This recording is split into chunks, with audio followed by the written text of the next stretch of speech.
नमस्ते दोस्तों, LK gardening में आज आपका स्वागत है। चलिए आज मैं आपको दिखाती हूँ कि बड़े से बड़े ग्रो बैग कैसे भरते हैं, क्योंकि मिट्टी की तो हर जगह कमी आ ही जाती है और ज्यादातर सिटियों में तो आती ही है। गांव में मिट्टी तो रहती है, चलो ले आते हैं, लेकिन गांव हो चाहे सिटी, छत पर चढ़ाना उतना ही मुश्किल होता है। तो कम से कम मिट्टी छत पर चढ़ाने का भी और हमारी छत पर वजन कम होने का भी, तो इस वजह से मैं अच्छे से ये ग्रो बैग हल्का कैसे भरते हैं वही मैं आपके साथ शेयर कर रही हूँ। चलिए तो फिर करते हैं शुरू। देखिए ये मैंने सबसे पहले मिट्टी वो पत्तियां डाल रही थी और फिर डाली थी मैंने मिट्टी, और मिट्टी डालने के बाद देखो कितना तेज धूप आ गई है ये। तो मैं इसको यहीं पर छोड़ के चली गई थी, फिर दूसरे दिन आई थी और ये छत की जो मिट्टी फैली पड़ी है मेरी, तो वही सब दिखा रही थी। और देखिए मैं ये दूसरे दिन आ गई हूँ।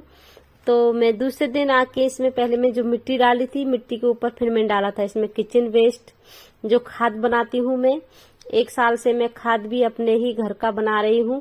तो देखिए इसमें मैंने गोबर खाद या कोई कुछ नहीं डाला है, जो बॉर्मेर वगैरह जो भी बोलते हैं, तो वो सब मैं नहीं डाली हूँ। सिर्फ 3 चीज डाली हूँ, सूखी पत्तियां, मिट्टी और फिर किचन वेस्ट का जो खाद बनता है। और जो किचन वेस्ट खाद और मिट्टी मैंने ऊपर से मिला दी थी अच्छे से, तो इसमें अच्छे से मिल गई है। लग नहीं रहा है कि ये किचन वेस्ट ऊपर से पड़ा हुआ है मेरा।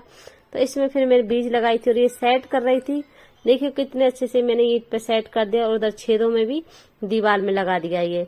तो ये मेरा ग्रो बैग अच्छे से सेट हो गया था। और ग्रो बैग मैंने ये खुद से ही बनाया है, चाहे तो आप मेरे यूट्यूब चैनल पर जाके देख सकते हैं, मेरी वीडियो पड़ी है ग्रो बैग बनाने की।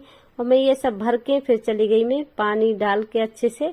तो दूसरे दिन फिर मैंने इसमें बीज लगाए थे, और कौन कौन से बीज लगाए वो भी मैं आपको दिखा रही हूँ। देखिए लाल चौलाई और ये हरी वाली चौलाई, क्योंकि इनकी जड़ छोटी होती है। और ये ग्रो बैग मेरा 9 से 10 इंची का है गहराई इसकी, और चौड़ाई और लंबाई तो इसकी 4 और 3 की है, मतलब 4x3 का है ये, और 10 इंची इसकी गहराई है। तो इस वजह से इसको छोटी जड़ वाले हम पौधे लगाएंगे इसमें, यानी कि बीज लगाएंगे हम इसमें। देखिए तो ये मैं बीज को ऐसे ही बखेर के और मैंने गुड़ाई कर दी। आप चाहें तो इसको बखेर के ऊपर से मिट्टी भी डाल सकते हैं, लेकिन मैंने मिट्टी नहीं डाली।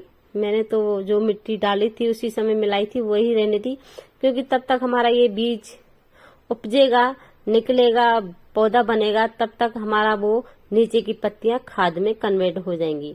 तो इस वजह से सूखी एकदम सूखी पत्तियां थी, काफी दिन की रखी थी मेरी, तो मैंने ये यूज ऐसे ही कर लेती हूँ उनको। और देखिए मैं फिर आधे में ये लगाई थी और आधे में लगाई थी मैं सलगम, लेकिन बीच में मैंने एक बाउंड्री बनाई है चुकंदर की। तो ये देखिए एक चुकंदर का बीज है, तो चुकंदर को मैंने एक एक करके हाथ से रखा है, क्योंकि इसके लिए गैप चाहिए चुकंदर को और सलगम को। सलगम को तो नहीं रखा, क्योंकि सलगम का तो बीज मेरे पास था काफी, और चुकंदर का तो बीज भी कम था, तो मैंने एक एक करके रख दिया और 3-4 इंची का गैप दिया इसमें। और फिर मैंने हाथ से मिट्टी को बराबर कर दिया, और सलगम को मैंने फिर ऐसे ही बखेर दिया और फिर गुड़ाई कर दी। और फिर मैंने इसमें पानी नहीं डाला, क्योंकि हल्की गीली थी मेरी